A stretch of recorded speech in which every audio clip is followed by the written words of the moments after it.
салому дуруди бепоён ба ҳамаи шумо мухлисони азизи телевизиони варзиш. Ин барнома дар шабакаҳои иҷтимоист. Ман Фирдавси хурсандам. Рафтем.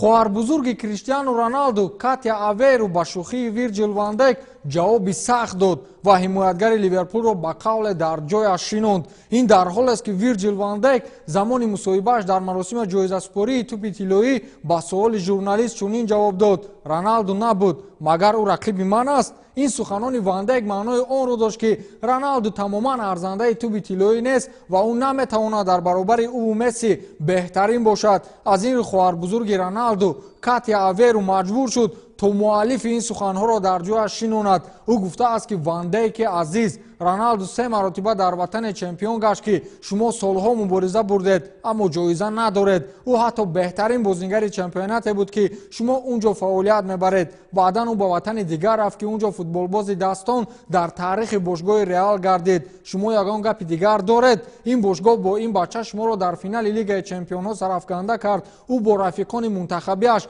махсусан афлесуни шуморо дар ҷоми Лигаи миллатҳо сархам сохт. ва Вирҷил ван Дайки азиз, Роналду дар як марҳилаи муваффақияташ бештар аз ҳамаи карьераи шумо ҷоиза ба даст овард. Магар ин рост нест? Роналду ту беҳтарин бозингари дунёӣ, гуфтааст хоҳарбузурги Криро Катя Аверу. Албатта Катя Аверу пуштии бародари худро гирифт. аммо фикри ман ин аст ки Ван Дайк ба ҳар ҳол шӯхӣ карда буд, аммо шӯхиаш дар вақти ноҷо паҳн шуд. аз ин хотир бояд ба суханони ин бону тоқат кунад. Ван Дайк то ҳол ба Катя Аверу ҷавоб нагуфтааст. ин сухани Ван Дайк танҳо ба хоҳарбузурги Роналду сахт нарасид, балки Пирс Морган, барандаи Субҳ ба хайр Лондонро маҷбур сохт то ба Ван Дайк вокуниш нишон бидиҳад. ӯ дар твиттери худ навиштааст ки Ван Дайк Роналдуро рақиб намеҳисобад. не Ван Дайк, Роналду то ҳадде футболбози бузург аст ки ту дар лига ё худ сатҳи ӯ нестӣ, навиштааст Пирс Морган. ин вокунишҳо бар зидди ӯ Ван Дайкро нагузошт ки хомӯш бошад. ӯ дар ҷои шарҳи интишори Пирс навиштааст ки ман фикр мекунам барои ту фақат сарлавҳаи хабар аҷиб аст. то агар унҷо даромада ҳамаи мусоҳибаро медидӣ, пас мефаҳмидӣ ки ман шӯхӣ кардаам. ман ҳеҷ гоҳ худро дар баробари Роналду ва Месси намегузорам ғайр аз эҳтиром, ҷавоб додааст Вирҷил ван Дайк. мардум, ҳамин бача шӯхӣ кардааст. чӣ дар кори гапу калоча? Лионел Месси баъд аз чанд сухане ки баъди тӯби тиллоиро гирифтанаш гуфт, ҳамчунин дар бораи Роналду низ ҳарф зад.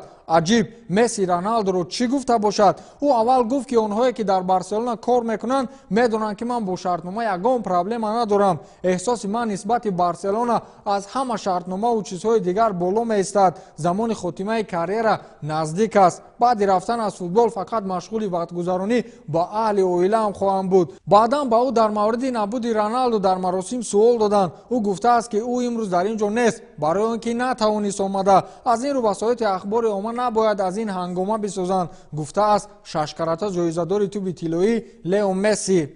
Месси худро ба Роналду баробар кард. ин як сарлавҳаи расонаҳои иттилоотии варзишӣ аст ки аз сомонаи шахсии журналисти машҳур Ҷанлука Ди Мартсио гирифта шудааст. Месси ҳангоми суҳбат бо ӯ гуфтааст ки ман наметавонам гуфта онеро ки ман беҳтарин футболбози дунёям ё Роналду. мо корҳои гуногунро иҷро мекунем. ӯ нишонзан аст ва ман бозисоз. барои гирифтани тӯби тиллоӣ бояд мавсими хуберо пушти сар кард ва ҳатман бояд ғолиби Лигаи чемпионҳо шуд. вақте ки Роналду панҷумин бор тӯби тиллоӣ гирифт, ӯ эпохаи беҳтарини худро бо Реал мегузаронид. Роналду арзанда буд. аз ин рӯ ман наметавонистам гуфта ки танҳо ман 5 тӯби тиллоӣ дорам, гуфтааст Лео Месси. Ҷорҷо Келини гуфтааст ки мавсими гузашта тӯби тиллоии Роналдуро дӯст диданд ва Модрич ноадолатона ин ҷоизаро гирифт. ман бо он ҳама эҳтироме ки ба Модрич дорам, аммо ӯ арзанда набуд. Роналду ба бисёр голи ва ғолибият дар Лигаи чемпионҳо арзандаи тӯби тиллоӣ буд, аммо мафияи футболӣ ва таъсири бошгоҳи Реал Роналдуро аз ин ҷоиза бенасиб гардонд, гуфтааст ҳимоятгари Ювентус Ҷорҷо Келини.